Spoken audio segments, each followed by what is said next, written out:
let's go ahead and look at the minutes. Carolyn sent an update on November 17th for that.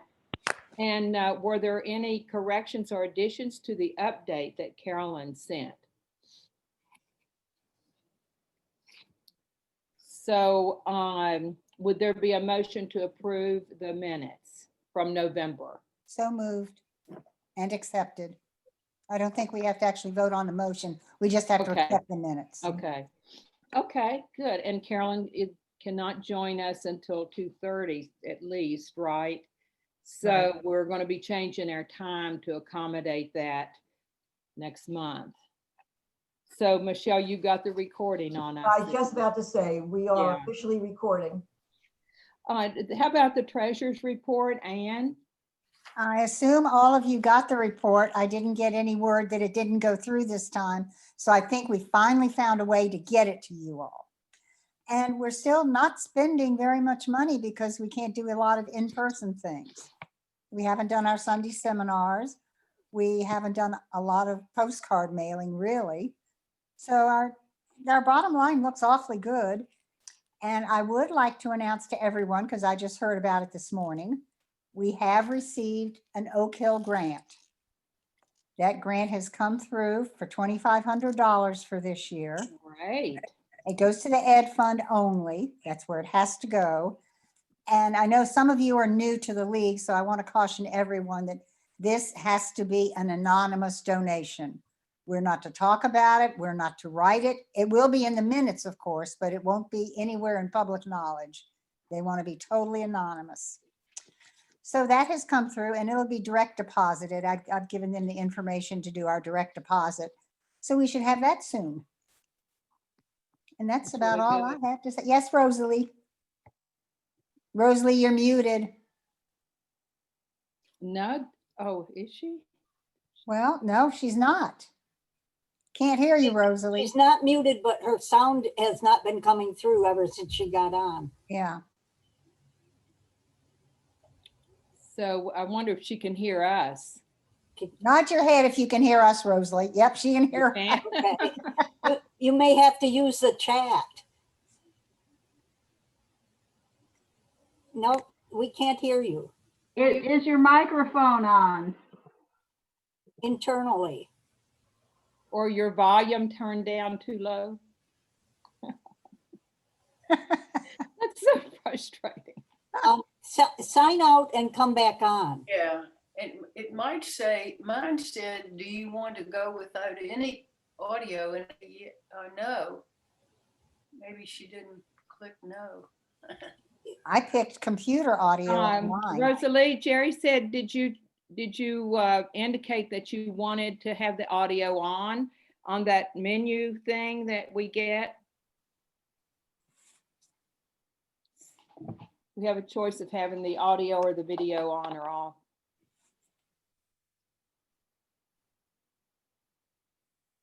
Now it's saying, oh no, that's Karen. She went out to try to She went come back out and in. she's gonna come Okay. back on.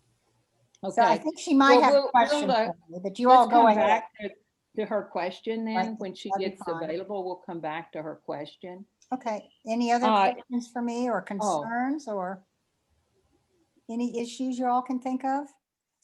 Dues are still dribbling in, very few and far between, but we do still have a few outstanding, and that might be what she wanted to talk about. And hopefully they will come in soon. So my report was pretty easy this month. Well, thank you for sending it out well ahead. And I thought it was very clear. And we don't have Anita here, so we do need Rosalie back to address membership. That's true, and Beth isn't So on. either. we'll keep looking for her to come back soon. She's trying now. Michelle, do you want to go ahead and talk about what, in terms of the Rosalie's webmaster? got her audio. Now she's got to unmute herself. Oh, good. You're muted, Rosalie. Okay, Yay! Right. There you are. Good. that's what it was, Jerry. Yeah. To say to Anne, one thing that I noticed on the treasurer's report that I think we have to be aware of. It's good we have some extra money because we only budgeted $900 for rent because we were going to get rid of that office by now. Yes, I know, and we're up to $600. We've got 2 months to go. And another, if we keep it for the year, we need another $900 that's not in there. So Right. that was that I noticed that I said we should be aware of. That's it. So that's a little cushion if we end up needing it. Right. And did you say that we have another 2 months on the lease? And We have another 2 months on what we budgeted. Oh, for what we budgeted. We Okay. only budgeted for 6 months. We actually have it for, the rest of the year, rest of the fiscal year, but we're trying to give up the office, and that probably is going to have to wait till Pat gets back.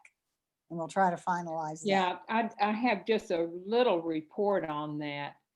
That they had a meeting, and all it was about was just to wear a mask and disinfect if you're in the building. And I didn't expect any of us would be in the building, but anyway, I didn't say anything We to her do, about we'll wear our mask. extending or not or anything, waiting for Pat to Yep, I think she be needs to back. address that. in January. Yeah, to talk about that. Yep, and that should be fine. The time frame will be all right. And if we have to Okay. keep it a little longer to try to get the stuff out or find storage for things, we can. And we do have the money that we can pay it. This is Karen. Did you find out that we do not have to have a permanent address legally? Well, that's tied in a lot to our insurance. Our insurance has to have a street address because it covers us at a street address. So if we give up the office, we have to do a little bit more looking on that. I think we can get some insurance under the state if we don't have an office. Is that right, Sue? We can get liability under the state plan? I think so. There are several leagues that don't have offices, but still have to have the officer and board insurance. Right, so all of that I think we have to go over before we actually leave 703 Concord. And do we really have a lease? Because when I signed up with them, Yes, we do. you didn't have to have a lease. They did a And you could lease. come or go. We do have a lease. Yes, we do. Oh, Okay, But I they think, changed that then. maybe after the first year, it could go month to month. I'd have to reread it and see, but yeah, there is a lease. Signed by you, Karen. Okay. Really? Yes, ma'am. Yeah. Yeah, ma'am. I thought we could get in and out of there at any time we wanted to. I think we probably can. I think they would be so good about working with us. That's probably no concern. But I imagine they had to have a lease for liability issues also. Okay, sorry. I was there with you too, and I remember the same thing, that it was just something we had to do as a protocol, but it was not something that bound us to anything. Right, that they're going to be very easy to work with if we want to leave. Lisa. Yeah, so I think you could walk out of there any time that you want. Yeah. I think you're right. But if you go, be sure to wear a mask and disinfect anything you touch. Yeah. And keep I in got mind, that. well, actually, the only ones that you have keys, don't you, Carol? I do Yeah. not. Okay, I have a key. I know Sue has a key. I have a key now, which Okay. I'm perfectly willing to give back. And we are sharing that office. If anybody wants to go in, keep in mind, we're sharing it. Yeah. So somebody else will probably be in there. I do have another question that relates to an address, and it's, since we're an incorporated league, the articles of incorporation you have to have an agent, and that agent's name and address is usually stated, and I haven't looked at if we've updated that in I any, think we did. I think Pat is now the registered agent at her home address. okay. I'll double check that. I know Rosalie had been it at one point. I had been it, but I think it's now Pat. But I'll make a note to double check that. And I'm glad you got the answers to those things. For once. So, Lisa, glad you joined us. And Michelle, what about webmaster report then? We need membership first before the agenda. Exact, has okay. Membership, Anita and Rosalie. Yeah, Okay. Rosalie membership, any report on that? I cleaned up the whole roster. I mean, it's 4.5 months, 5 months. That's more than enough time. And 56 paid members on the roster. That includes 122 primary in-house and 17 life. Okay, can you say that again? You were Oh. breaking up there and we didn't hear all of what you said. Gosh, I'm on my iPad. I don't know what's happening. Okay, 156 two primaries in households. So those people that paid us. Then we have life students. Our whole list is 156. Wow. And that's good. Actually, of those 10, Somebody's phone's ringing. and were new members in 18 or 19, and only 2 older members.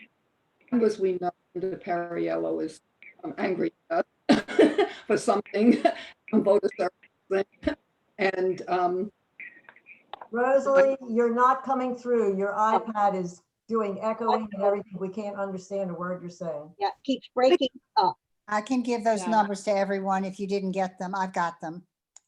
okay, We have Oh, Okay, good, okay. 122 primary members, 15 additional, which is in household, 17 life, 2 students, for a total of 156. yes, And on January 31st, I guess, that's the number we'll report that'll go for our PMPs for next year. And we may get some new members between December and January, but I kind of doubt it. So I'm pretty confident the 156 is going to be our final number that we'll pay PMP for next year. okay. I'm gonna turn Did I this- do that right, Rosalie? Can you hear me now? It's still breaking up and echoing. This is crazy. Heard that? That's a shame. Could she, Turn off your iPad and just use your computer and then unmute your computer. We've got 2 screens up for you.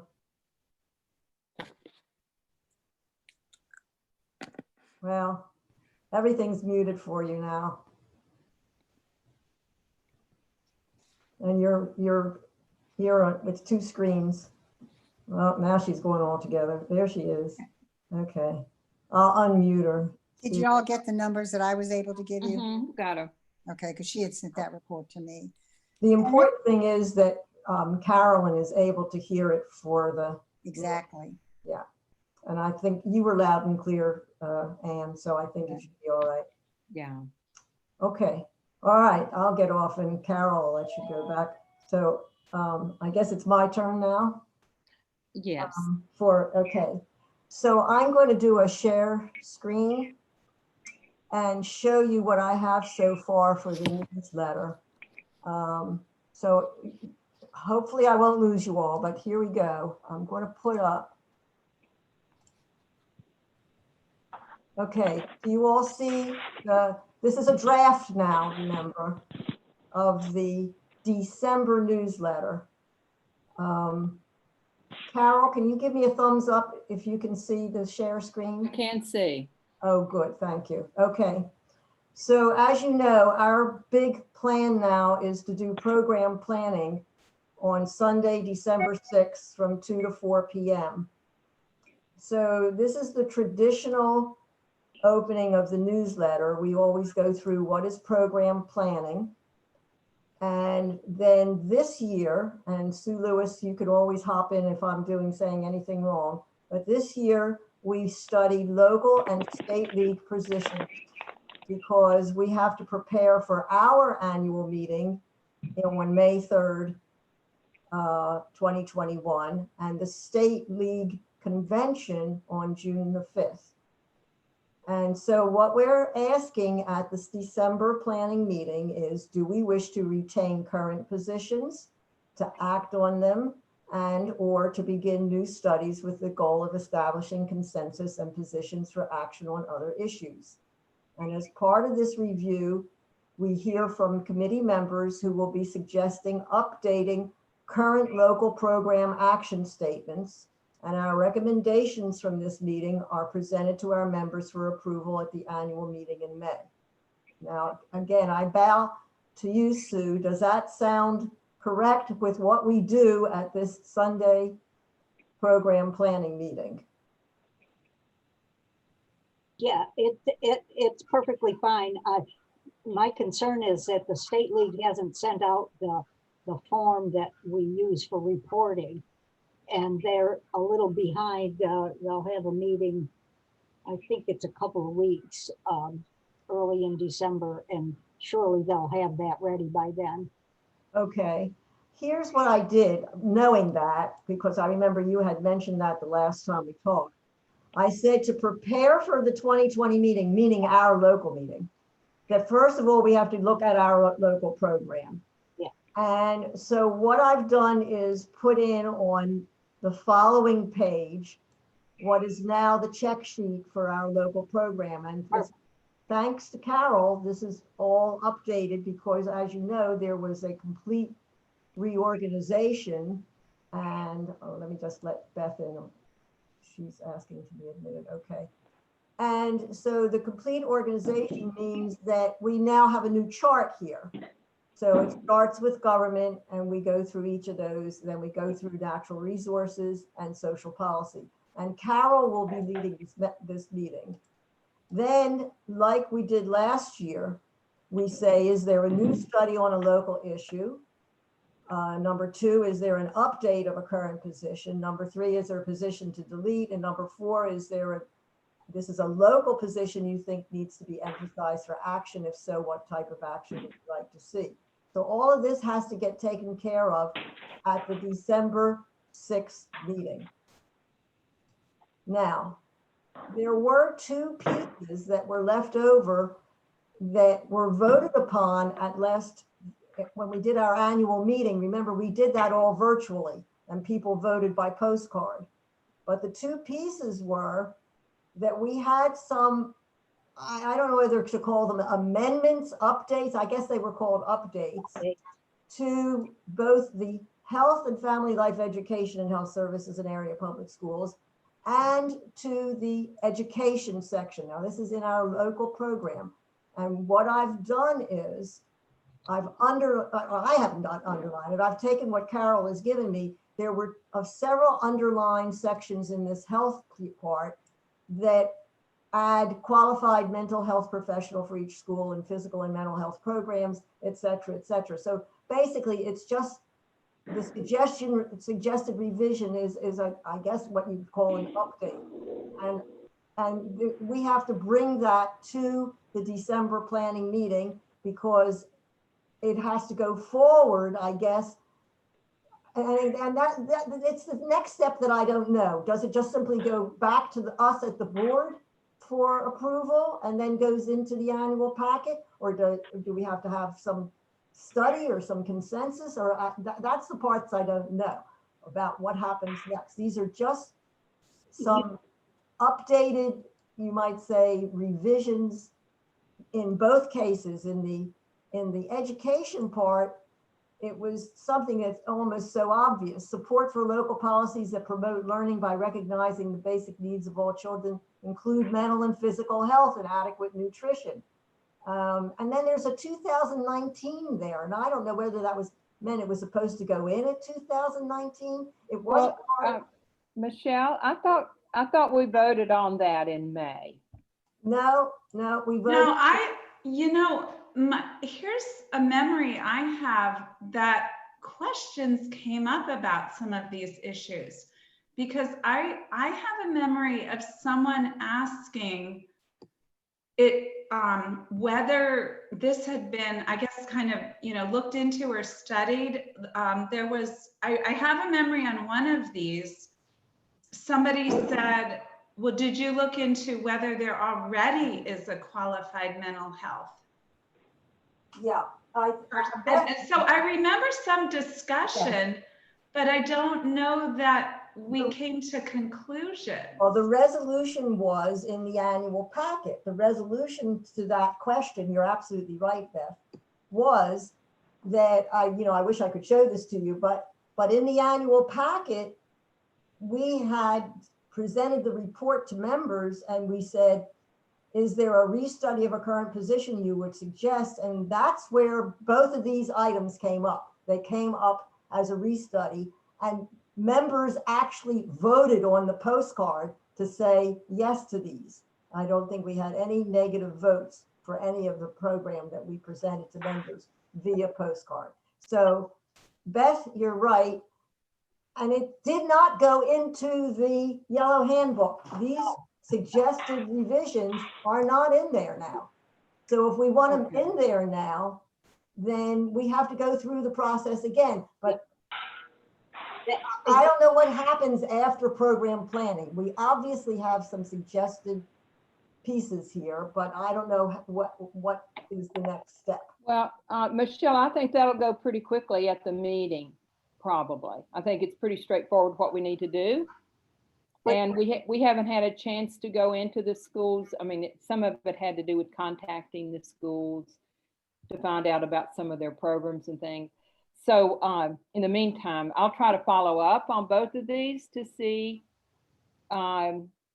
what anybody has done, but I know I was down for one of them. I think you were. And because the schools have not been operating as usual, we haven't done anything. Right. Right. So well, one of them is so obvious. I mean, support for, it's right in the middle of what should be in the middle of your screen.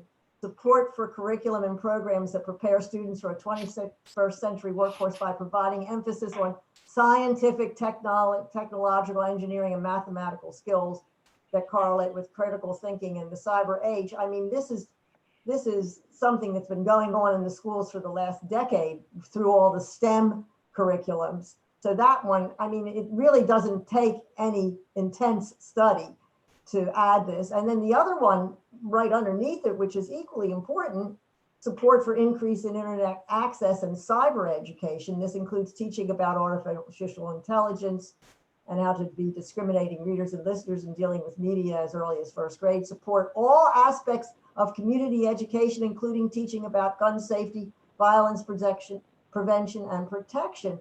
And again, there's this funny 2019 date there, but I don't know what happened in 2019. It was not this past May. That was 2020. yeah. So, Well, you said that a postcard went out that we voted on, and I just know one of those was the child care study. right.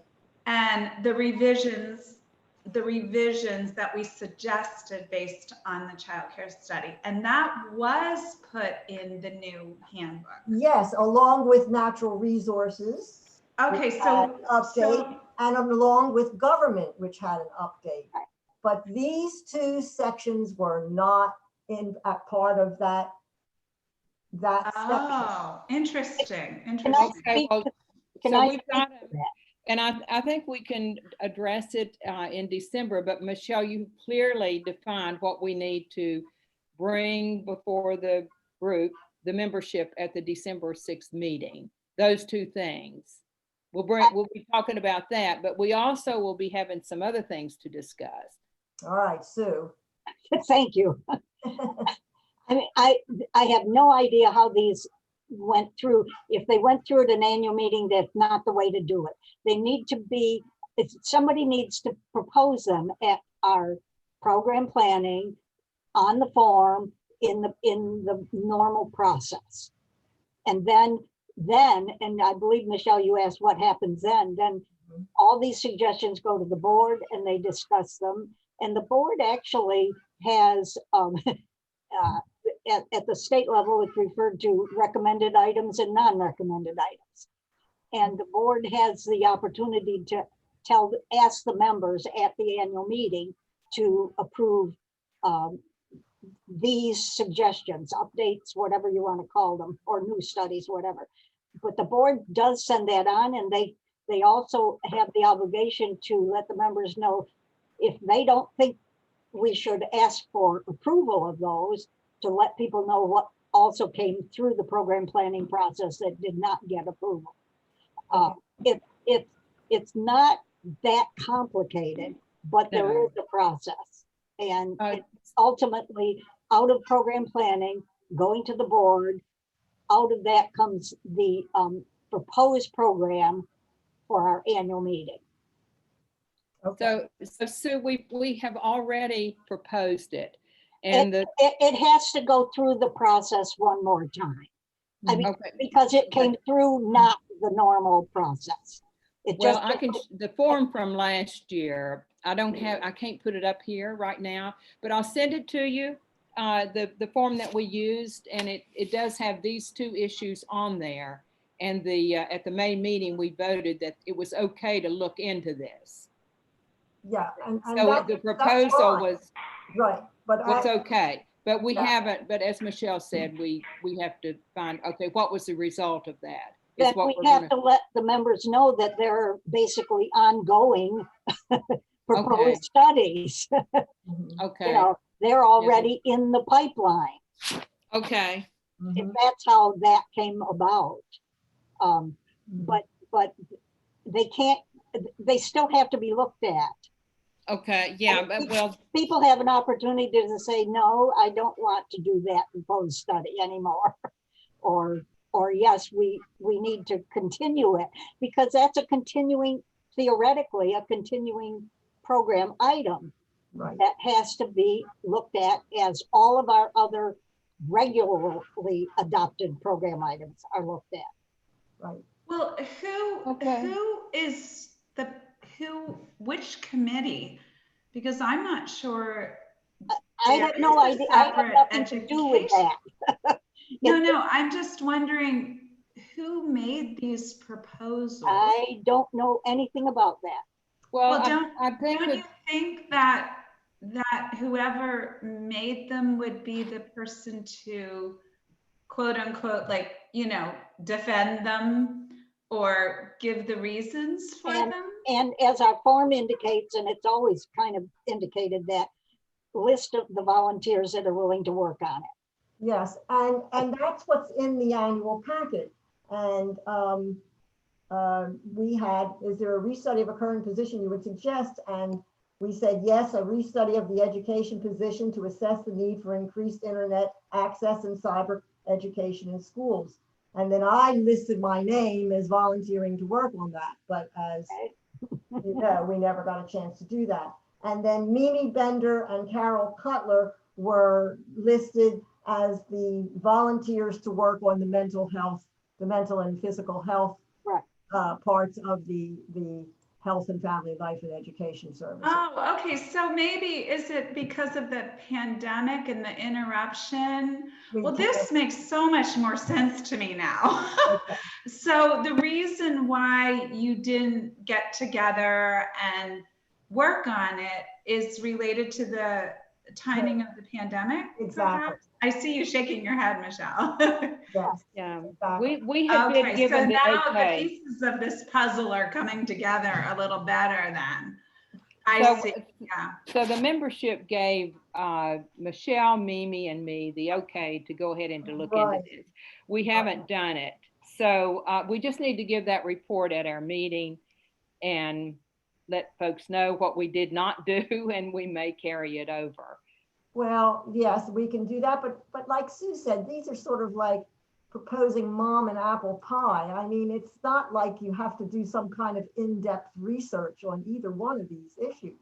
Yeah. And Well- so, it might, I mean, Sue, it seems to me we might just say, these are the recommendations we have, which is why I have it in the newsletter. I Okay. put it in the newsletter. Yeah. Okay. This was in the newsletter. We were supposed to do, for lack of a better term, a study on these two issues, but because of the pandemic, obviously it didn't get done. But I mean, I don't see why people at program planning on December 6th can't say, go ahead, present this to the board, and then that way it can go into literally the yellow book, which won't be yellow next year, but as our local program. I mean, Michelle, can you go back up to the form? yes. There. Okay, Well, I can't get the whole page in. no, the questions. The question. There we go. Yes. Yeah. Michelle, do you have the form that we used at the annual meeting that has the questions and the answers? I think you were addressing that. You just read from that?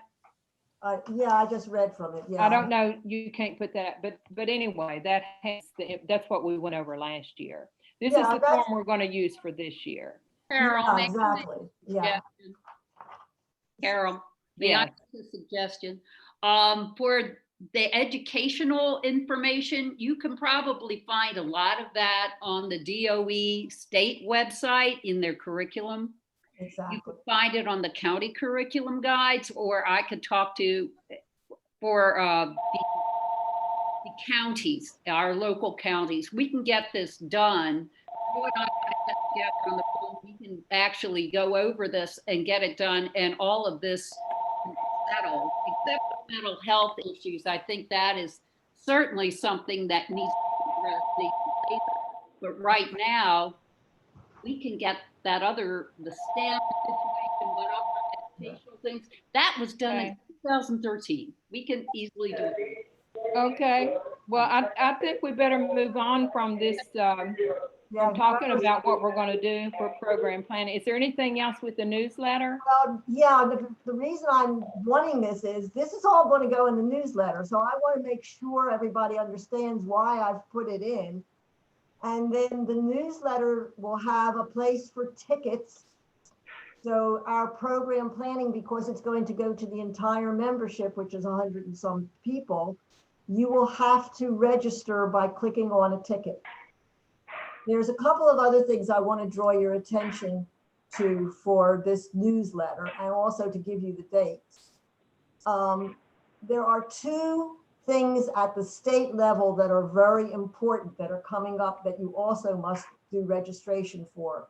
This will be in the newsletter, but I just want to draw your attention to it. One is pre-session roundtable, which is on Wednesday, December the 2nd. So that will be before our program planning. And then secondly, the League of Women Voters of Virginia is doing, let me do Rosalie again, okay. The League of Women Voters is doing a 100th anniversary, and they have sent Pat an email asking her for any history of our league that we want to celebrate on that day. So she knows about that, but if you all want to join in on that, that's on Thursday, December the 10th. So just to make you aware, the December newsletter is hitting all of the various December events. And then after that, and Karen Yates, I hope you're still there. Are you wanting to put in this little article about the nominating committee seeking input? Because remember, it's about this time that we have to start thinking about our annual meeting, and we have directors that are coming up for election, including our vice president and treasurer. And then there's two elected directors, community engagement and voter services, and off-board committee. One member, Mary Stamps White, and one finance director. And the reason I asked that is this was in the last year's December newsletter, and I'm wondering if you want to repeat it. But Karen, I can talk to you about that at some point. And then, Okay, I was gonna wait till Jan. okay, that's fine. I don't have to put it in, but I just wanted you to be aware of it. Also, Maggie Hoover, if you're still on, this was in last year's December newsletter, and I'm wondering if you want to It's repeat a it. nice thing to have. Well, only if it's still viable. I think Beth is on. Is there a new campaign, Beth, for this? Yes, they are Is there- going, they Go ahead. are on, and they are going to Walmart, and I want to say Saturday, the first Saturday in December, but that's off the top of my head. And I'm just trying to read it and see if everything is still current. I will get back to you on that, okay? But yes, they are. I do not know that we have the same poster, but there's no reason why we couldn't use it again. Okay. And then further down, IR news, I guess, Jerry, I'll wait till you have your meeting next Wednesday. Well, we had the meeting today. Oh, you had the meeting today. That's right. What am I thinking? It's the same day Yeah. as for me. And then Kit, your report. And then I probably should have had one more in here, but it would have been for natural resources, Muriel, for your report. And then the last page of the newsletter is the calendar, and that will have to have some updates. So here I am Do making you my, want a voter service? Fine. yeah, if you have more to report. It would be very short. Yeah, oh, absolutely. I don't mean to cut anybody out. I just was putting down what I knew I wanted to have in there. So submissions, I have to make submissions due by next Wednesday, November 25th. It's the day before Thanksgiving. That gives you a whole week. And then the newsletter will go out by constant contact on the 30th, which is the following Monday.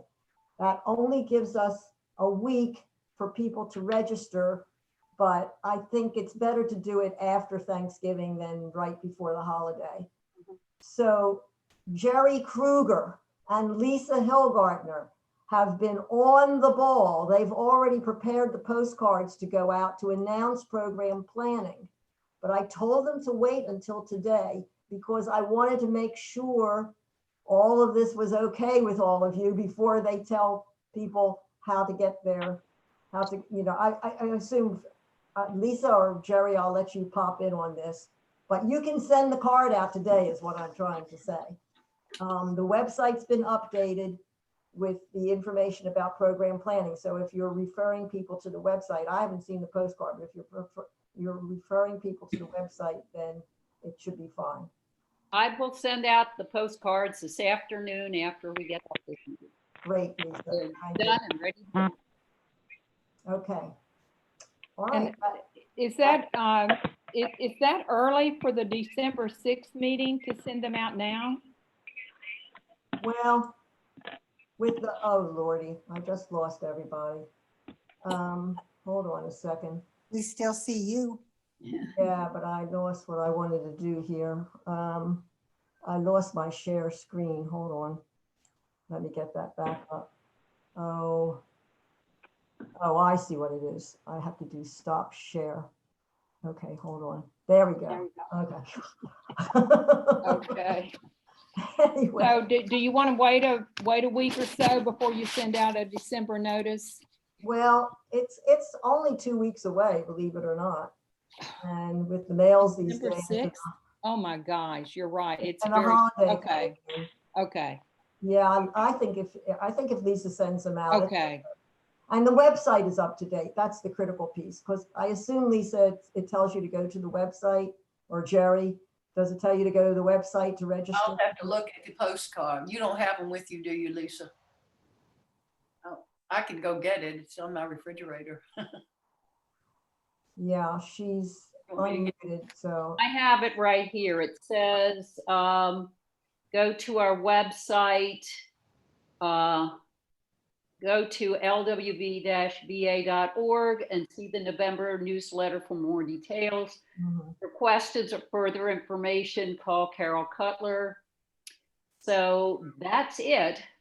So it really doesn't say to click, well, of course you can't with a postcard, Right, but to go on our website, and I assume when you go there, Michelle, you've made it quite clear how to get on. So right. we're good. Okay. So is there anything else with the newsletter, Michelle? Yeah, let me just check my notes here. I had And 50 million. Jerry, you had a question? I thought she said November the 26th was the day things were due, but that's Thanksgiving. Do you mean the day? No, I said the 25th. 25th. 25th. Fine. The 25th is Wednesday. Right, okay. Okay, and then, so that will be the final date to send me any reports or anything. Okay. And then it'll go out the following Monday. It'll go out the Monday after Thanksgiving holiday. And that will be a week before this December 6th program planning.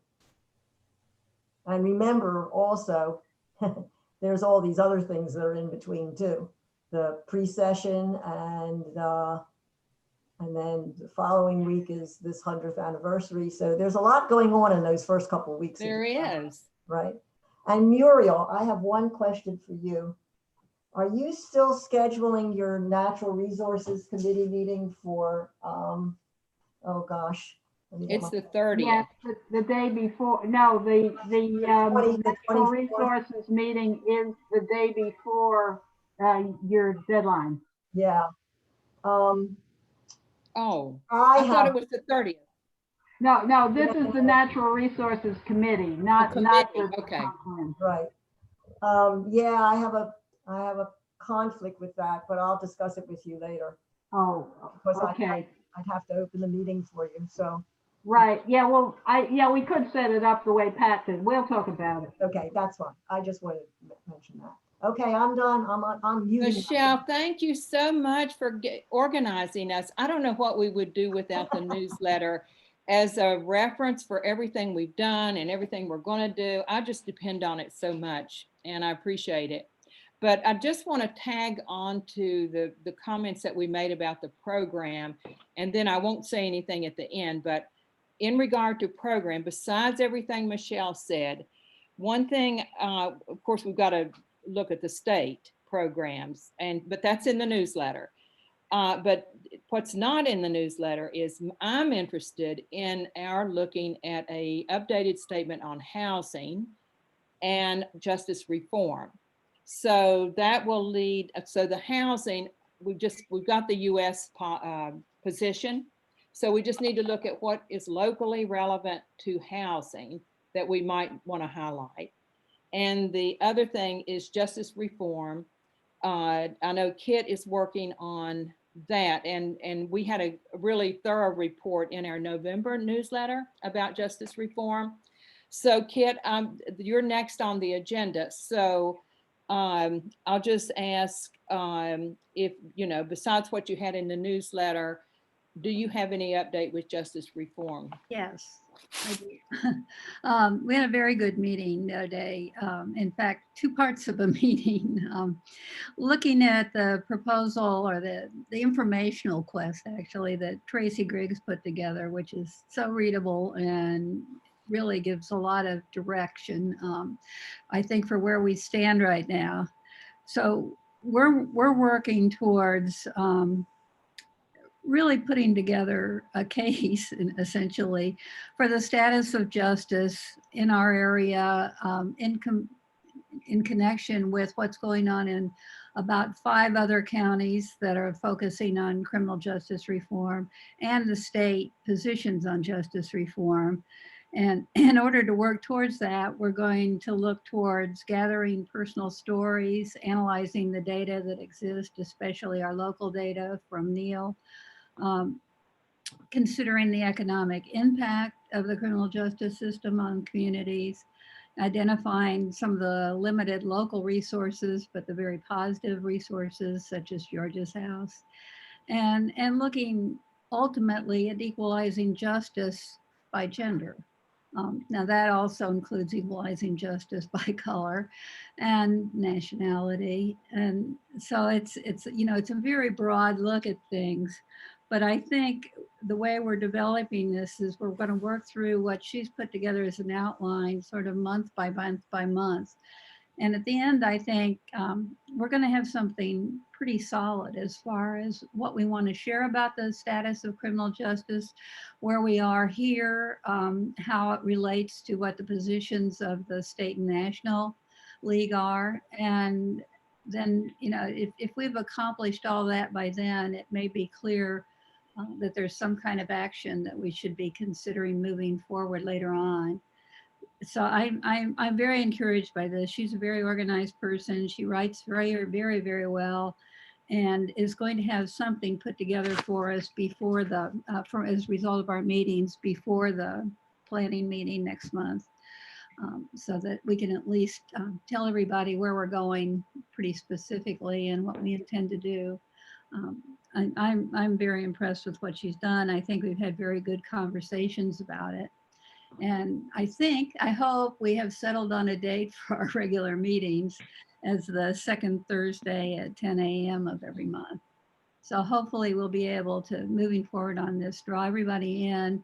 It's going to be a little harder gathering information when we're not able to go out and directly talk to people, but I think we can also perhaps copy some of the strategies that Natural Resources has done. I really love what they're doing with the comp plan. I found it so informative and really vital to understanding something that I thought was really much more powerful than it seems that it actually is. I was kind of looking at it as law before, but I think that's true of anything that, any of us don't know a whole lot about. There's a lot of people that think our criminal justice system is working just fine. There's others that would like to throw everything out totally without any thought to what that would mean. And I think the league is in a very good position to go down a very rational, intelligent and informed path to make changes in all of this or to make things work better. So that's where we are with not natural Justice resources, criminal justice reform. Well, I had a I had a question. If you would be, would you all be presenting anything December 6th? And I mean, you had presenting anything as what? Well, you said you all have a lot of things you're studying. You're looking at a lot of things, and you feel like there was a pretty clear path to being able to define to us, I guess, just what you want to do with justice reform. And you talked about gender equity and nationality equity, things like that. And I'm just wondering, is there any, in terms of December 6th, we would be looking at under justice reform, what could we put in our handbook on as a statement for justice reform? And you had mentioned you were looking at the state positions, and there probably is something under the state positions that you could tie into for this year. Yeah. But I don't know, but I'm just wondering, it sounds like a lot is going on, but it may be what we may need to wait till this time next year to have all that, right? I think it is the will of the committee that we do that, that we really get together what we know, what is known, what exists, what doesn't exist, where things are going. And things are changing in criminal justice now, and probably will even more so, I hope, under the new administration nationally. But I think the process that we've laid out to go forward and look at all these things will be in much better position to do just what you proposed. Is it 2021 when we have our meeting in December in 2021, not 2020? Yes. Okay, that sounds good. And I think we will move with some direction and speed towards where we want to be with a lot more information backing us. We've gotten a lot over time before, but it's kind of scattered, and it's. Oh, I think it's a good idea to wait until you feel like it's all put together comprehensively. We're talking about 2 weeks to try to put everything together, No, we can't do that. And I think we're fine without whatever. Mariel, did you have a question? Yes, yeah, in regard to the other thing that you had mentioned, housing, again, it would only be 2 weeks, and I'm not sure who would do it, but I was concerned that if there is something going on actually before the meeting, before the presentation, that the Natural Resources Committee should get involved in that, because there's a tendency now to go full steam ahead on this housing stuff without really considering the after effects to the environment. So the environment and land use. Yeah, I mean, there's a lot of implications for natural resources with housing and transportation too. Yeah, so it seems like it can't be ready for 2 weeks. I looked, and it looks like the position now is broad enough that it might work out. You mean from what we have in here now? Yeah. Yeah, I it's think- just non-specific to our local area, but that's okay for now. Right, yeah. I think we can make it more specific. And, Okay, and yeah, like, So Carol, when you said you thought perhaps justice reform and affordable housing could be things we could consider in answer to those 4 questions, I guess the bottom line is you need someone who wants to do it. Having, gone, I guess 2 years ago or something, because with the child care committee, the first step was that we were given permission to do the study update. Then we did the study. So this December meeting is where a person or people who want to take on the study update just need to say they want to. So are you saying that perhaps you and Muriel would want to do the study update for affordable housing? no, I don't think right now. I think what I would like to say, I don't think we have time between now and our December 6th meeting to prepare anything. I think it's something we need to be thinking about, and maybe not this year, but next year. Same way with justice reform.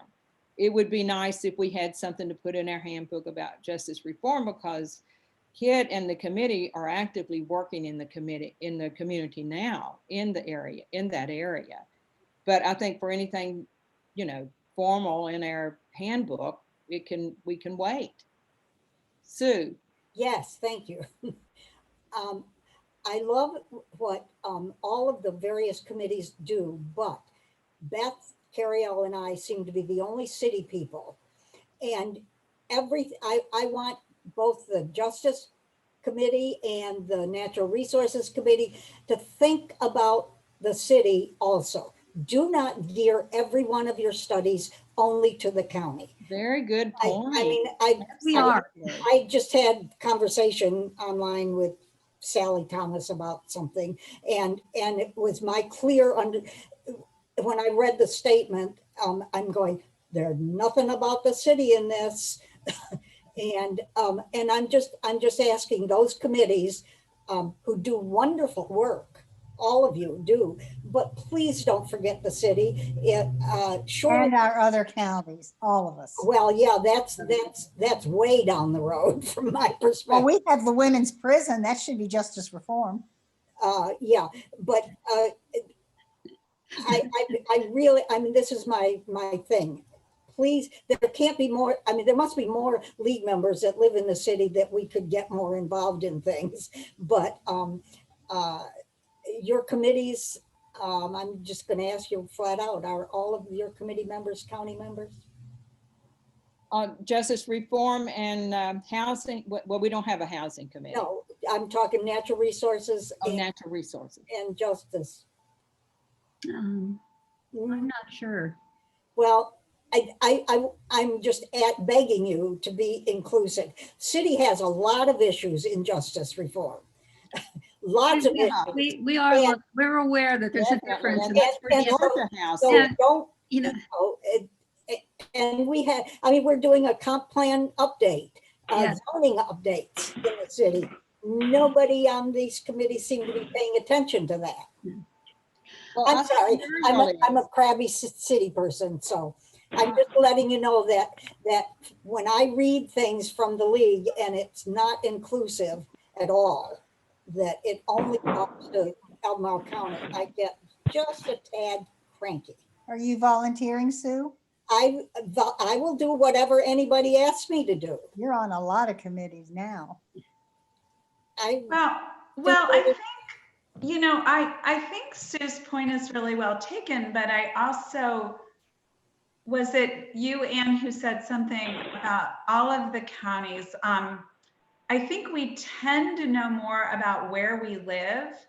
And I also, having lived in the city for many years, I know there's a little bit of, I know that sort of competition between the city and Albemarle County. There's just kind of a thing in our area, the schools and everything.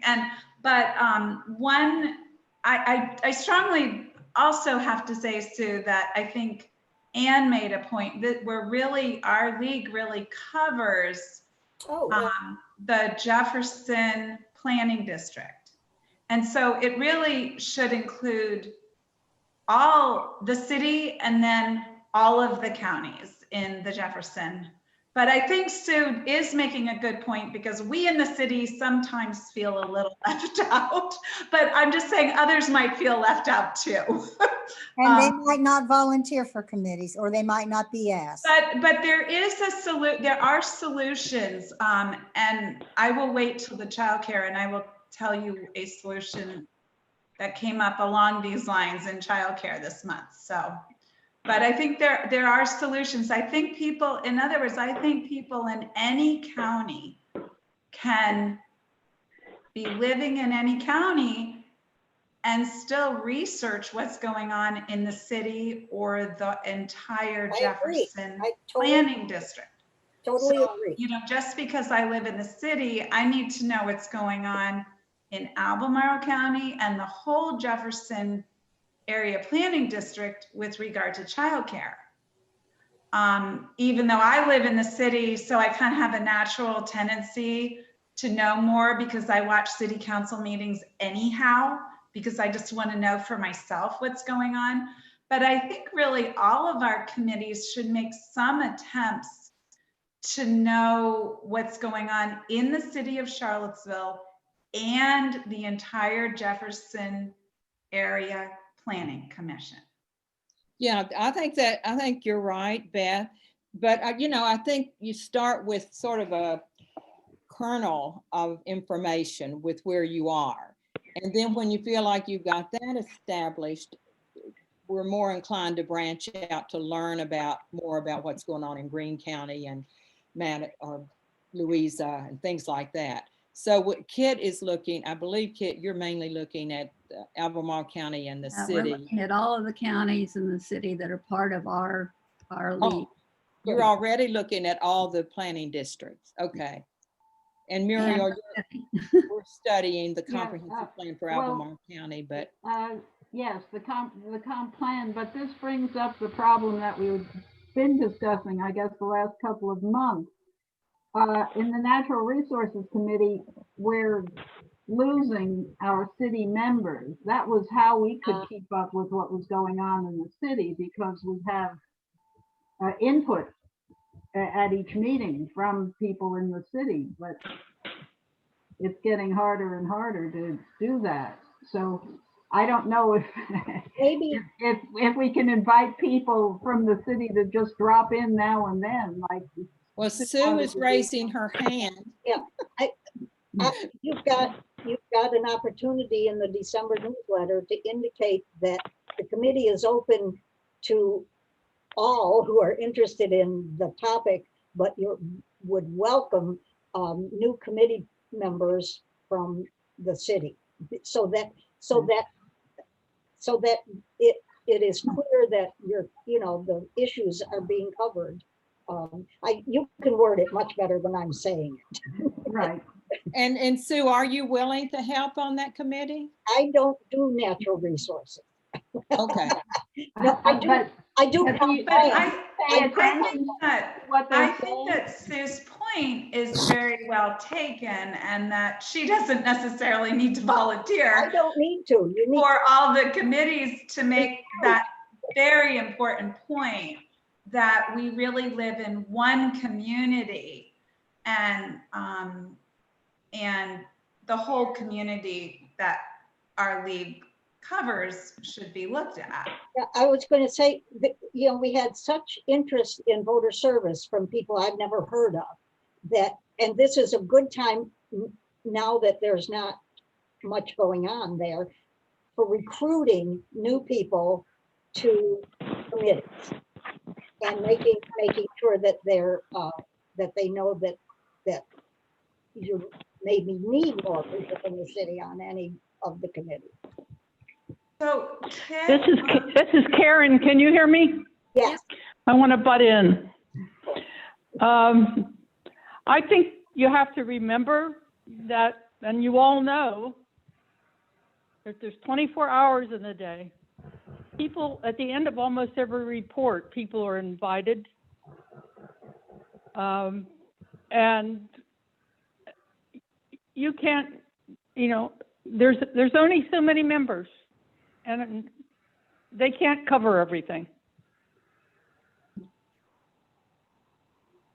That's right, Karen. Thank you. That's even though we want to include everybody, there's only so many members to go around that are interested in working in the different areas. So, okay, well, is there anything else, Karen, right now? No, the only thing I had in my head that maybe the board, on behalf of the league, should maybe send a letter to all the registrars thanking them for their work.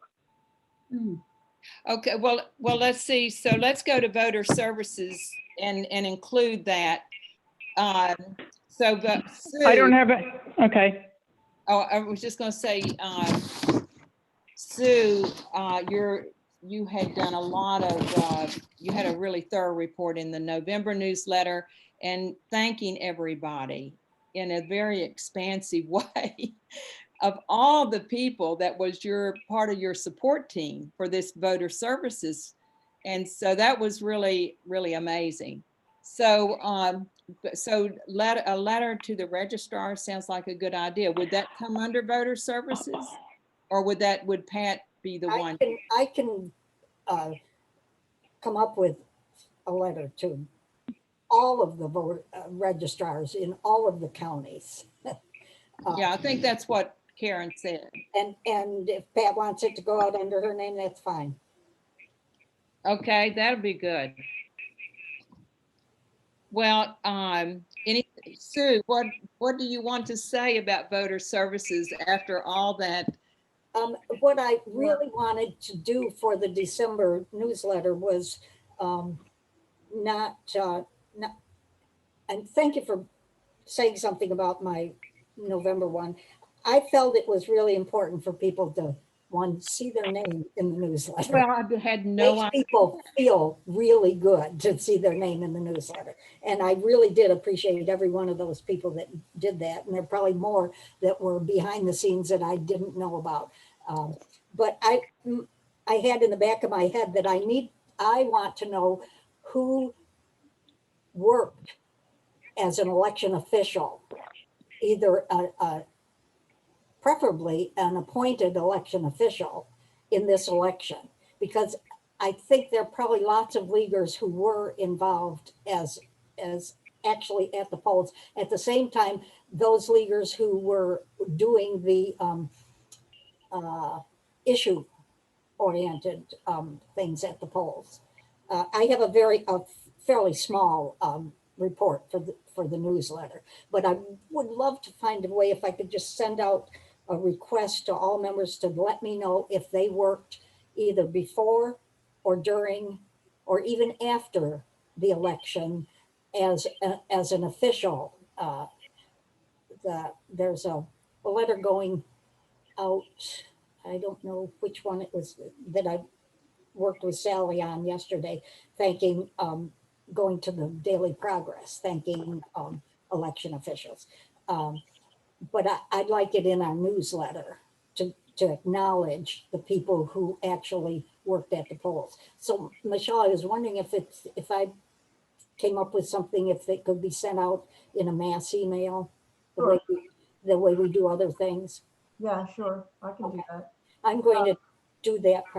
But you're suggesting, though, I'm not too sure, you want to contact the Daily Progress, or you want to? No, there's already something being done. I think it came out of Natural Resources. It was Sally Thomas did it, and Jerry, I think you were on the distribution of the letter. Jerry or Lisa, one or the other of you. Anyway, it's beside the point. It was a letter. Yeah, I saw the letter. Who asked whether it should go out under the league's name or just under Sally's name. And I made a couple of suggestions on it. and that's supposed to go to the Daily Progress. It's not a, if it goes out under the league's name, which I guess Pat would have to have said, yes, do that. Then I still think it would be nice to have a letter to each of the individual registrars who may not read the Daily Progress. Yeah, well, the other thing you were saying is you want us to try to find out who else might have helped that wasn't mentioned. That's what I'm asking Michelle to, if I prepare a question and if she will send it out to members and they can respond to me. That's all I'm asking. Yeah, that'd be really good. And Karen, you all had the Observer Corps or the electoral board. Is that where the Observer Corps? We have somebody in each county that's going to the electoral board? Yes. Well, they've been following them. I think they have been following. Right. Well, I'm just saying, I And think that's an amazing thing to do in the area of, relating to voting and things like that we're doing at the local level. So. Right. I have not reached out to the members since the election, but but I did mention that I thought it should continue because there are a lot of things that the electoral boards do that affect what we see. And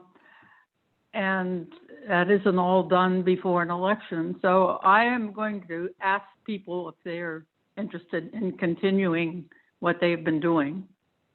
Well, that requires a lot of coordination because you're looking at what, 5 counties?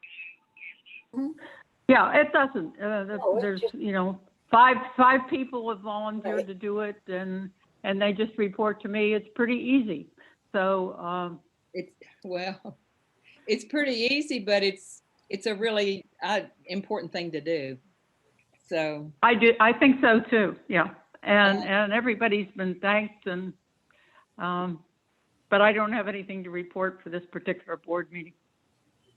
Okay, yeah, well, I'm glad that's ongoing. So, Sue, is there anything else with voter services? No, like I said, that was all I had on my list of things. I will be, after the first of the year, I'll be putting something out on high school registration, the Governor's Challenge. Obviously, we're not doing anything this month, and depending on how schools are going for the second semester, if that's what they call them in the public schools anymore. I plan to have probably call another meeting of the Voter Service Committee to talk about how to handle high school registration, because of several models in the state that we use.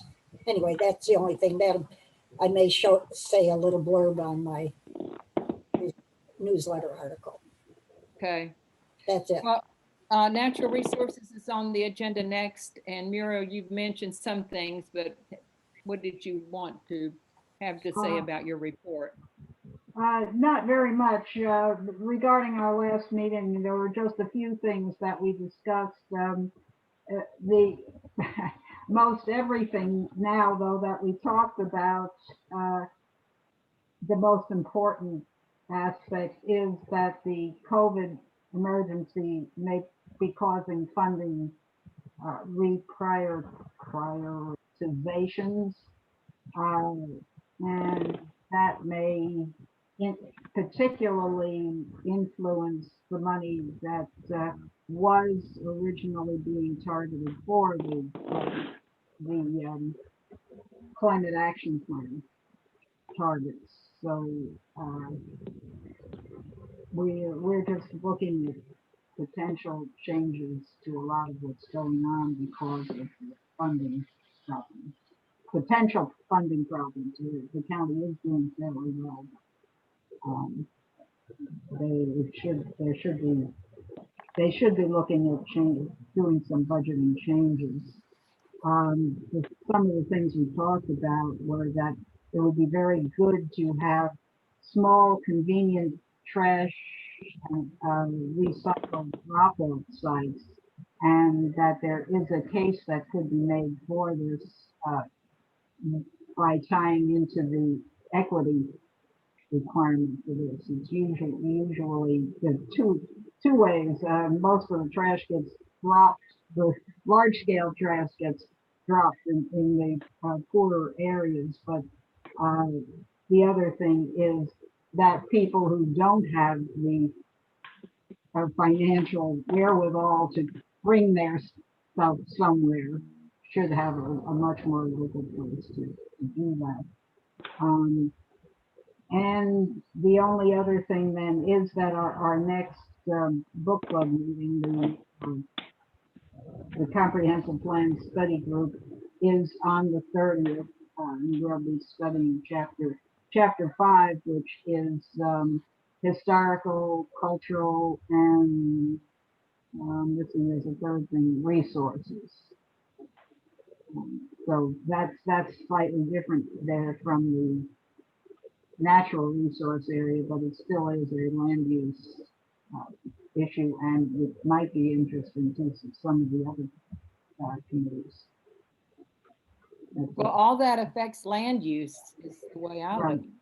Well, that of course is, that's what the comprehensive plan is about, land use, but it's what we did sort of see last time, and I think it's coming up again, just as we're saying this, it's all so tied together that breaking it up, segmenting it in a plan, it's important that you look at each of these issues, but you have to keep in mind that it's all tied together.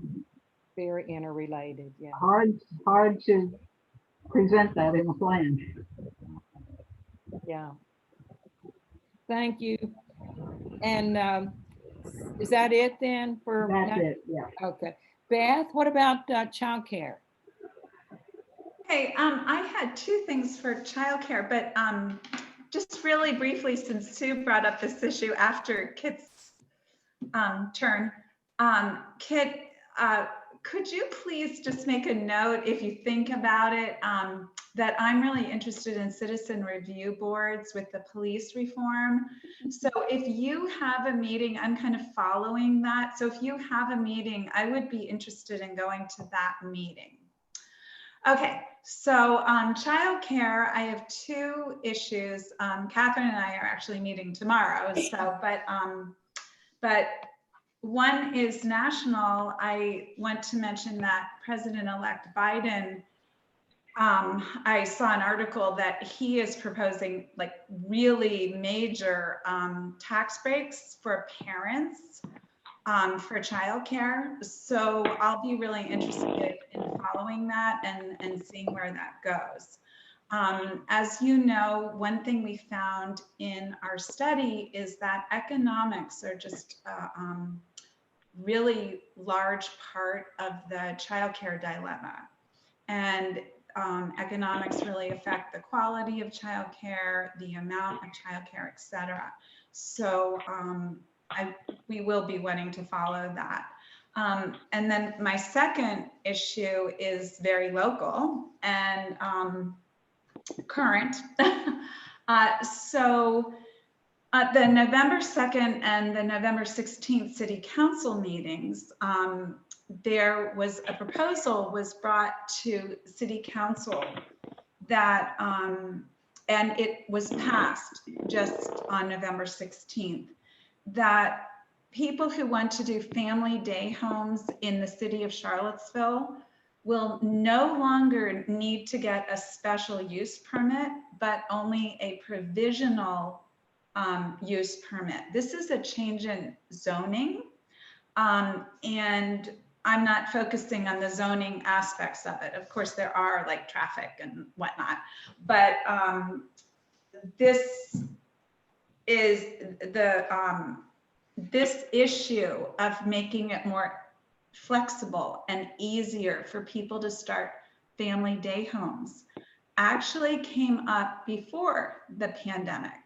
But as you can imagine, the pandemic has apparently kind of pushed for action on this. And so there's a whole government process that it went through. And so it has now passed, and basically it's made it easier for people to start family day homes with 5 to 12 children in the city of Charlottesville. And I'm just going to do as an aside, along the lines of what her ideas, is that during this process, I watched the city council meetings, and I want to mention too that I'm kind of going back, but before the pandemic, one of the childcare centers that we had observed and interviewed, the owner of one of those childcare centers actually approached me and asked me if we might be able to support this. And she had sent me letters that had been sent to the city council before the pandemic. And it was 1 or 2 months before the pandemic.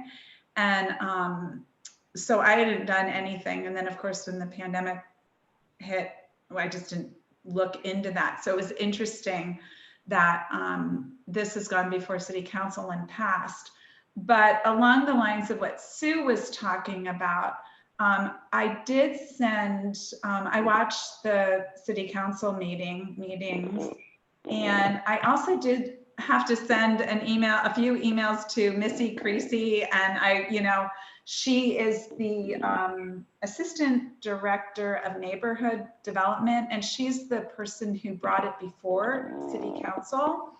And I just had to ask a few clarification questions. And one thing I asked her was, how does this compare? I asked her, if she'd be willing to help me with that, just in how it compared to current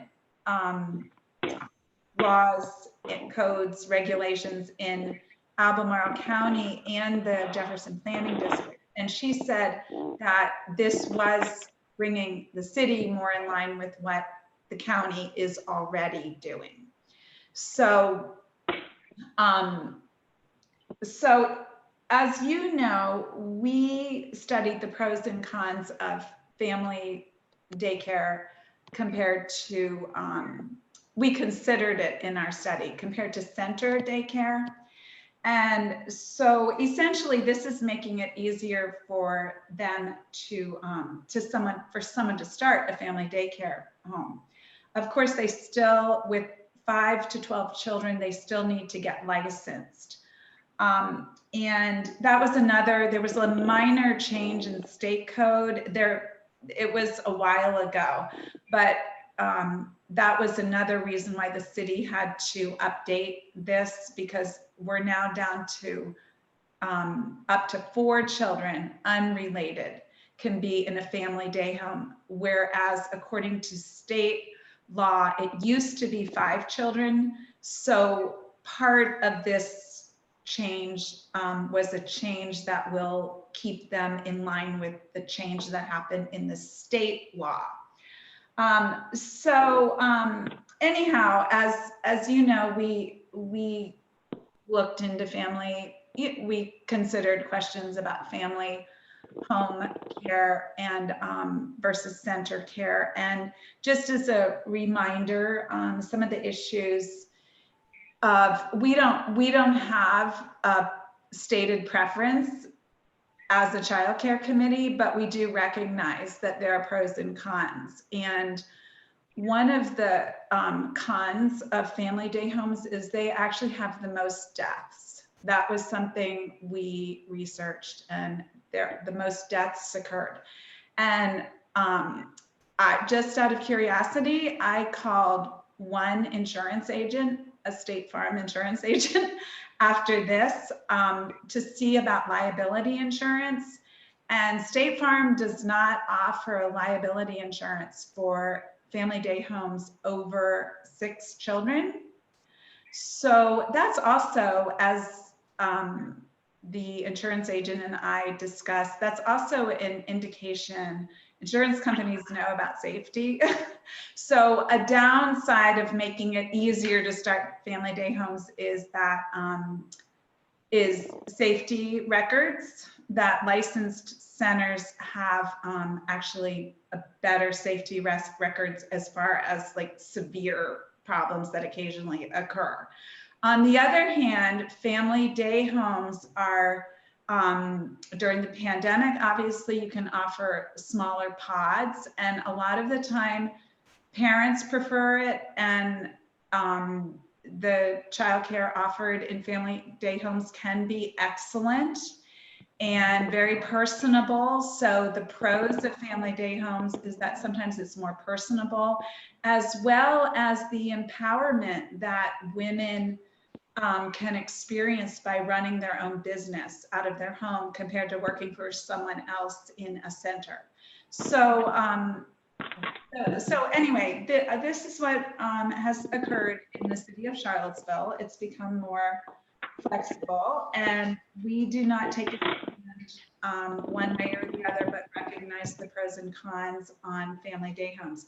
So it also will be interesting to kind of follow to see if people, you know, our assumption is that a few people do want to open family day homes, but it'll be interesting to see whether this does in fact increase the number of family day homes. And centers are having a hard time making ends meet because the increased regulations related to COVID increased costs. And as we found in our study, we also found that centers could barely make ends meet before the pandemic. So it's obviously less expensive to do it out of your home because you don't have the cost of the facility. So it'll be interesting to watch and see whether more family day homes do open up because of this. Anyway, that's it. Well, that's interesting. Thank you. Thank you, Beth. Okay. Any questions for Beth or anything? So we'll go on to international relations. The closest thing we have, since Marge isn't here, is Jerry Kruger always has a really good report on what's going on in international relations, like in the November newsletter. And she'll have a write-up in the December newsletter in terms of what's going on. But you said today we had I don't know if you said it or not, but we had a report on the UN, the 75th anniversary of the UN, and a report on Myanmar and Chile, right? Jerry, oh, I don't know if Jerry's trying to talk. Jerry, unmute. The Chile report was just unbelievable, and none of us had any idea that all of this was going on in Chile. The rioting, the violence, and all caused really by the gap between the haves and the have-nots. Yeah, I think we have Natalie Testa even though she doesn't live here, she comes back to that committee by Zoom, and she was saying there was a 4-cent increase in the that's right. Transportation, and the working class just got in an uproar because they can't afford even a slight increase. Yeah, it was a 14% of their income to pay 4 cents more to ride the metro. Yeah, and there's such a huge gap in the wealthy and the working class. Mm-hmm. Yeah, it was a good report. So they're going to be doing a new constitution down there. Yeah. They did allow that, even though the protests were really violent and awful. They are going to allow a citizen committee or a group of people to write a constitution for Chile. So it was interesting. Yeah. And then we meet again in December. So okay. The next thing on the agenda has to do with Karen. you were asked to do a response about the redistricting issue. And thank goodness, everything turned out well for that particular issue in the state. And It passed, but did you want to say anything? can you hear? Yes. Yes. Can you Yes. hear me? I can hear Yes. you. Okay. Yeah. I can't hear you. Oh. I'm sorry, I didn't prepare any report on the redistricting. I missed that Oh, I was supposed to. you didn't really need to. You just sent a response and you forwarded it to me just to mention that you are taking care of sending that response back to Ann Garrity, who's with the State League, on the volunteers and activities that have been going on in the redistricting. And I just wanted to mention that you said you would take care of that. Okay. I'm a bit confused about what you're asking, but you can get back to me about that. Okay. Well, this was an email November 9th, and you let me know, from Chris DeRosa and Ann Garrity. Oh, I know. Yeah, I know what. Does that ring a bell? Okay. And yes, it would be nice to know who locally really helped with that to get that passed. I know you did a lot of work over the last 2 years. I have a problem with all that right now that I don't want to discuss. Okay. Okay. Well, just to let you know, thanks for everything, because it really turned out well. But I know it was a lot of work. Carol, I don't want to interject, but I noticed that you, Maggie Hoover had offered, not offered, but asked to be on the agenda for firearm safety. And I don't know if you revised your agenda with her or not. Okay. So I'm just chirping in to let you know that she wanted to speak. Okay, you, Michelle. Maggie wants to speak at some point.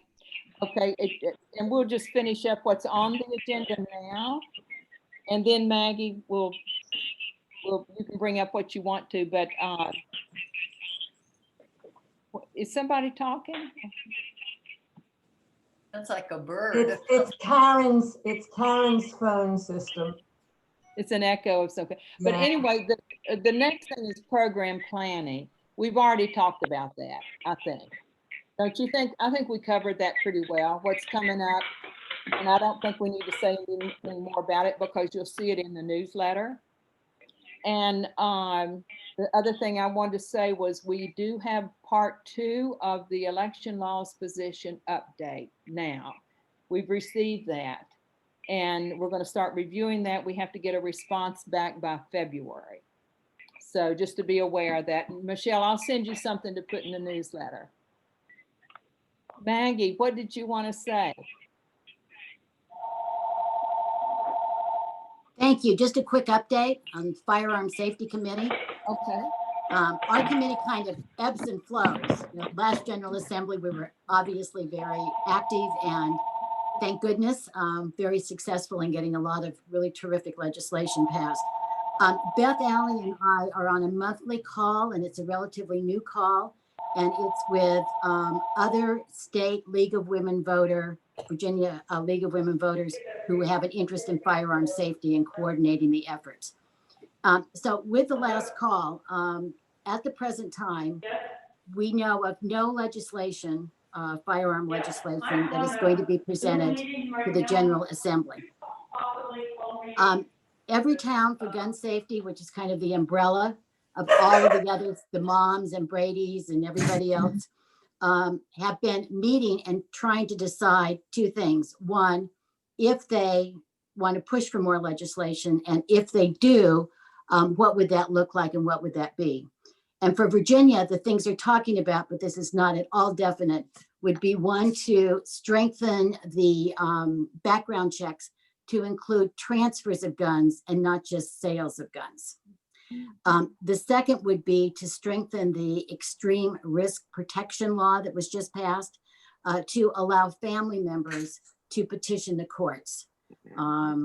The third would be, and this I think would be quite a stretch for us to get it passed, would be to require a permit to purchase a gun. So it would be, to purchase a gun would be a two-step process. First, you apply for the permit, and then after you get the permit, then you can go to buy the gun. And according to Everytown, states that have put this law in place have reduced suicide rates by 40%, because purchasing a gun can't be an automatic, you know, I'm depressed, I'm down, I can go in the gun store, get a gun and whatever. So it puts some time in that. So again, those are just some thoughts. Everytown now has a lobbyist in Richmond, which is good for us. So again, then maybe what would they want to propose? Then they would also have to find someone to sponsor and co-sponsor that legislation. But the other big question, and I think it was a big question for our group too, is where do we want to keep pushing and support firearm legislation, or do we want to lay low for a while? Because as you know, there was a tremendous backlash to all of the firearm safety laws that were passed, with now militias being formed and, you know, sheriffs saying that, you know, sanctuary cities, etc. So if we pushed it, if we got sponsors for any of these proposed legislation, is it wise to push at this particular time? Now we still have a General Assembly that is sympathetic to our cause, or do we just let it lay low? So that will be Everytown and all those groups, that will be what they will be discussing for Virginia. But with our group, what we talked about is perhaps some more laying low to, one, see if there is going to be proposed legislation. And that's an if there is, that we would look at it and decide, is this something that we could support? And if it is something that we could support, then to write up a legislative paper and give to Deb Wake for a press release. And Deb Wake was on our call and she agreed with that strategy. So right now there's nothing going on, but if there is, that's how we'll approach it. Thank you, Michelle. Sue has a question. I have a question for Maggie. Yes. Do you know if our particular local localities have any plans to beef up or take away from any of our current laws? Because I mean, there has been talk about, you know, localities being able to make their own laws in terms of carry, who can get, where can you carry things. So I just wondered if while you're laying low, are you paying attention to whatever might be happening locally? Yes, to some degree, probably need to do it more. And the laying low doesn't mean that we're not knowing what's going on. Right. It's just whether we want to be out in front and pushing. Mm-hmm. So. Maggie, I have a question for you. Has anything been brought up about licensing of people who have firearms to, you know, like the DMV, you have to prove that you can drive a car, prove that you can, that you know the safety laws of gun safety and that you can fire the gun that you own. So, is anything being done with that? No, I mean, certainly it's discussed from time to time. It would be a huge fight with the gun rights people, because they would see that as gun registration. And their argument about, yes, you do have to get a license to drive a car, but driving a car, this is their argument, but driving a car is not a constitutional right. Whereas owning a firearm is a constitutional right. So I think the closest you might get to that would be this permit to carry. But again, that would be a very far reach, and it would be a wonderful thing, but I don't think it's in any state's future. Okay, thank you. I have a question, Maggie. Have you come upon anything about gun violence rates during the last, 8 months during the pandemic, whether, there's more or less gun violence. Have you come upon any information about that? I haven't been looking for it. Beth, have you read anything about it? There is more gun sales, more Yes. first-time gun sales, people who've Mhm. never owned guns before. Definitely more violence. It's the one area in crime that's gone up, unfortunately. And there's not a whole lot that we can do to stop that. Beth, did you want to add anything to? I think I want to add an encouraging thing. It's interesting to see what the young people are doing. And there is a group out of Texas, and there's a podcast about it called, I've lost the name, anyway, Gun Stop. Gun School or something? I know. Go ahead, anyway. Anyway, it's a group that's gone into studying this issue in Texas, and they're a theater group, and they spent 8 months, and they went and it's a way of looking at the comprehensive issue. They're trying to say it's not this side or that side. Let's look at all the pieces. And I think it's a very interesting approach, and I think it's hopeful that it's being talked about in some of the high schools, and it's, I guess, a little bit of ray of hope, because it seems like the adults are so divided. Gunplay. Sorry. I just looked it up. Thank you. Also, the local groups are that we did a lot of education and a lot of outreach, and going to Ix Park and doing the gun bus stuff. All of that's pretty much on hold because of obviously COVID. We're not supposed to be socially interacting. Thank you so much for that report. It's really important to add. It wasn't on the agenda, but should have been, so it's good. Now we have time for just general discussion about anything. Anybody want to ask anybody anything, or add anything, or bring up anything new? Beth? I wanted to see do we need to pass a change of time for this meeting? Oh, good idea. So is that something we vote on then? Is there a motion, or do you make a motion and then we vote? Sue? It never hurts to make a motion, but you don't really need one. You don't need one. You just, discuss amongst ourselves, and if it sounds like everybody is in agreement and Pat says, this is when the time will be. Do we need Pat's input? I think she's kind of given it, that it just, Patchy. whatever we feel. Okay. Whatever. I did not know. Pat will be back before the next board meeting. So I think it's worth discussing now, and because it makes frankly no sense to have a secretary when we know she can't be here until more than halfway through the meeting. Pat said it was fine to change the time. Yeah, I that's what I thought she said. Okay, good. So the question really is, what is the best time then? Did somebody say 2:30 to 4:30? Was that it? Or I know Carol emailed today said she didn't get home until 2:30.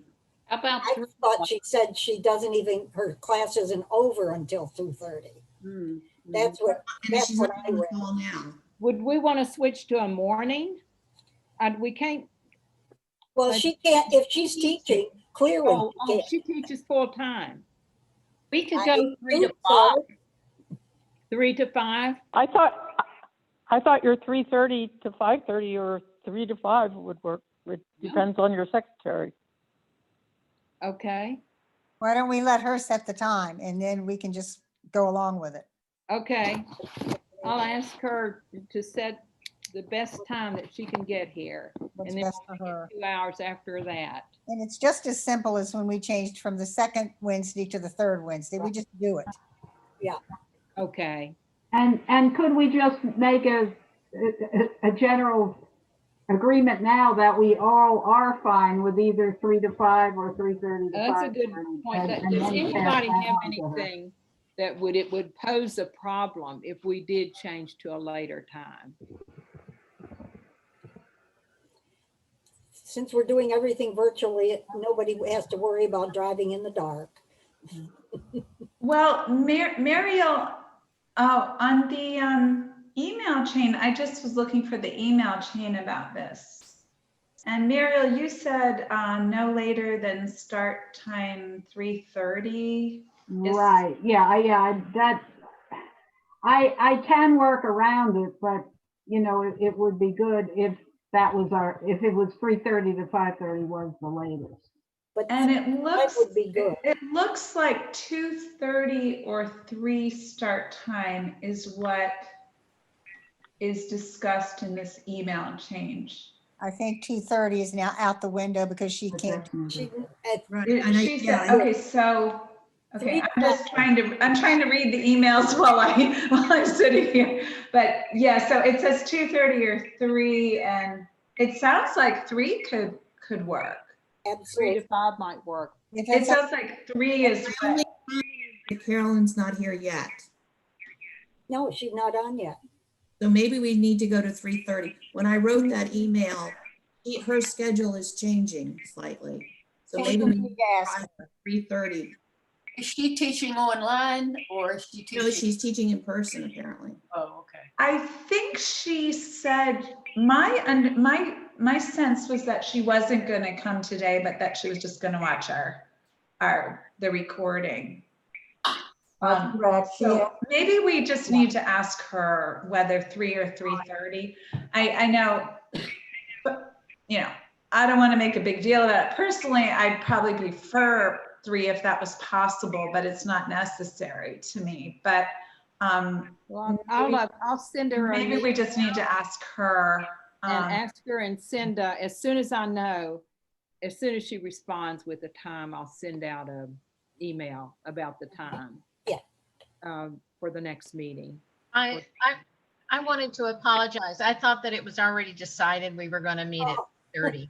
And that's why I came on at 2. Oh, yeah, I'm sorry, Anita. I took advantage of that to have time to visit with the families I deliver food to. So I like it if it's later because I hate to just run up, drop the food and run. Well, I'm just sorry. Oh, that's so nice you do that. Today. And I get a lot out of doing it. I really. Yeah. What group do you do that with? They're children that would be receiving free lunch at school if they were going to school, and it really makes a difference in those families' budget and in their nutrition. And so do you do it through the Albemarle County schools or the city schools? No, it's through the Louisa County. Louisa County schools? Yeah. Oh, that's really nice. Yeah, it's wonderful, really. I was able to register to vote and drive them to the polls. And one family, I helped them work through restoring their rights because both parents had served time. That's great. And so it's really been an education for me, and it's really satisfying. I would urge you to do it if you ever have a chance to do it. It's really neat.